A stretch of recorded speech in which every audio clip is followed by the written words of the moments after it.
پچھلے چند دنوں نے ہمارے قریب میں ایک واقعہ پیش آیا. ہماری ایک معلمہ جو ہمارے اپنے جامعہ میں پڑھاتی تھی اس کی وفات ہو گئی. عمر تو اس کی 36-37 سال ہی تھی، مگر تقریباً 30 سال اس نے ہمارے جامعہ میں پڑھایا. باجی جان سمیہ ان کا نام تھا.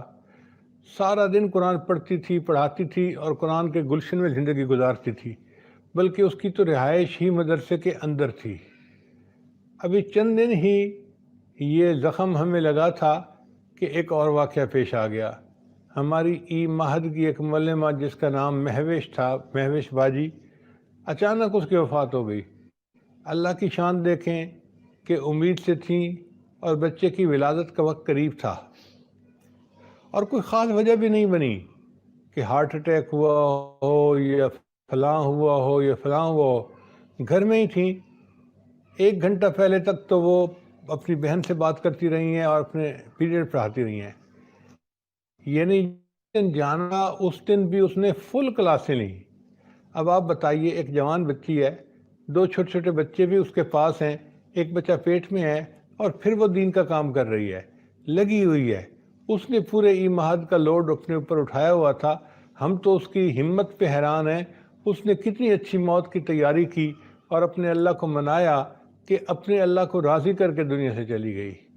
میں نے جب اس کی وفات کی خبر سنی تو میرے لیے تو ایک سکتے کا عالم تھا، اور میری زبان سے نکلا What a marvelous ending.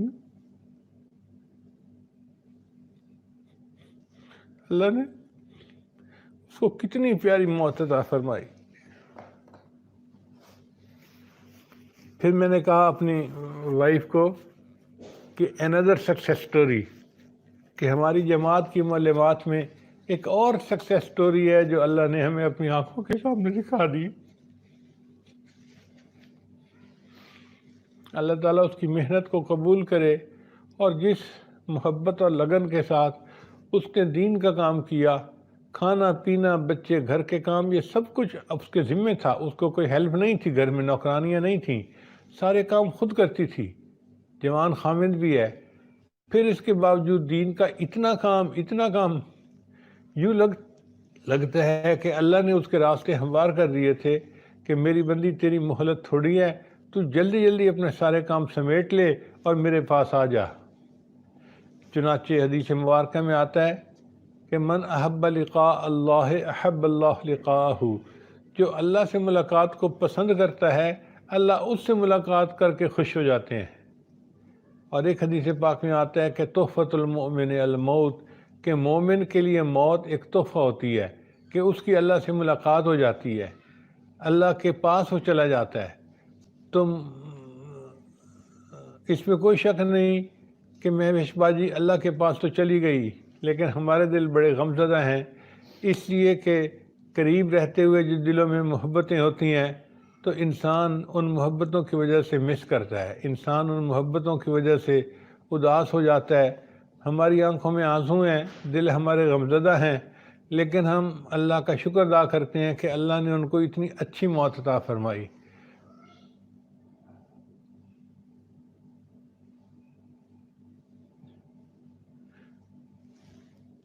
ہمارے جامعہ کی طالبات کو جب پتہ چلا کہ اس طرح ایک اور معلمہ فوت ہو گئی تو مجھے تھوڑی دیر پہلے بتایا گیا کہ انہوں نے 107 قرآن مجید ان کے لیے پڑھے ایصال ثواب کے لیے،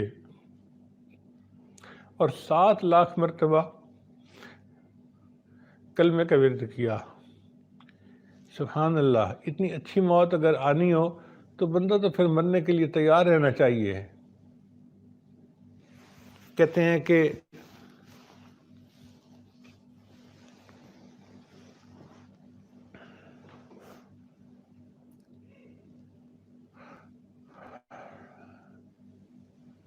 وہ ایک مقبرہ ہے جو دنیا میں عجوبہ ہے، انڈیا کے اندر ہے،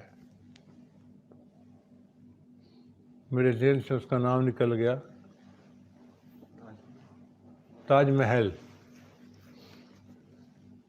اس کو دیکھنے کے لیے ایک رشین جوڑا آیا تو حیران ہو گئے کہ اتنا خوبصورت بنا ہوا ہے. تو خامد نے اپنی بیوی کو کہا کہ جب تم مرو گی نا تو میں بھی تمہیں ایک ایسا تاج محل بنوا کے دوں گا۔ تو وہ چالاک لڑکی تھی، اس نے آگے جواب دیا کہ if you promise me a tomb half as better, I am ready to die tomorrow۔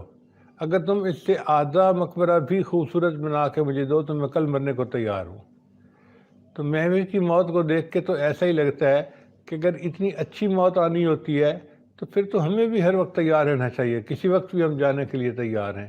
اللہ تعالیٰ ہمیں بھی اپنے اپنے وقت پر اچھی موت عطا فرمائے اور بری موت سے محفوظ فرمائے اور ہم پر اپنی رحمت فرمائے۔ اور جیسے وہ ایک اچھی یاد چھوڑ کر گئی، نبی علیہ السلام نے ارشاد فرمایا اذکروا محاسن موتاکم، تم اپنے مرنے والوں کی خوبیاں بیان کیا کرو۔ اب سمجھ نہیں آتی کہ ہم مہوش کی کیسی کیسی خوبیاں بیان کریں۔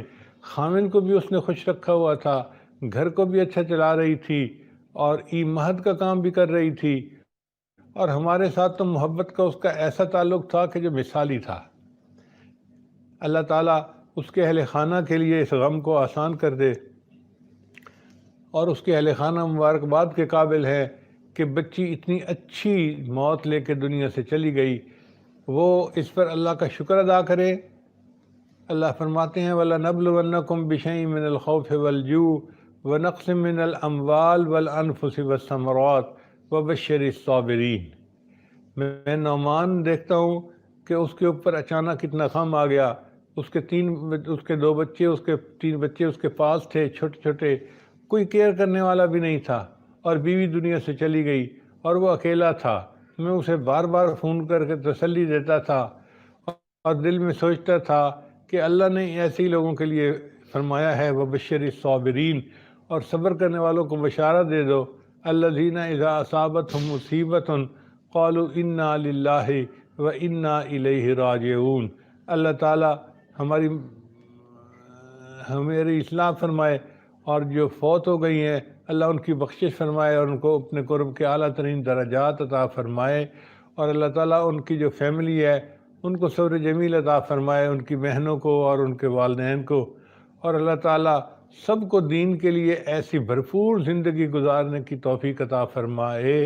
وآخر دعوانا ان الحمد للہ رب العالمین۔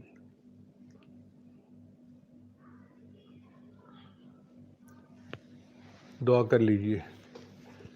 سبحان ربی العلی الوہاب، اللہم صلی علی سیدنا محمد وعلی آل سیدنا محمد وبارک وسلم۔ ربنا ظلمنا انفسنا وَإِن لَّمْ تَغْفِرْ لَنَا وَتَرْحَمْنَا لَنَكُونَنَّ مِنَ الْخَاسِرِينَ۔ اے مالک، ہم آپ کے عاجز مسکین بندے ہیں، ہمارے گناہوں کو معاف فرما، خطاؤں سے درگزر فرما، عیبوں کی پردہ پوشی فرما۔ اے اللہ، جو بچیاں فوت ہوئیں ان کی مغفرت فرما، اور ان کے جو اللہ پیچھے لواحقین ہیں ان کو صبر جمیل عطا فرما۔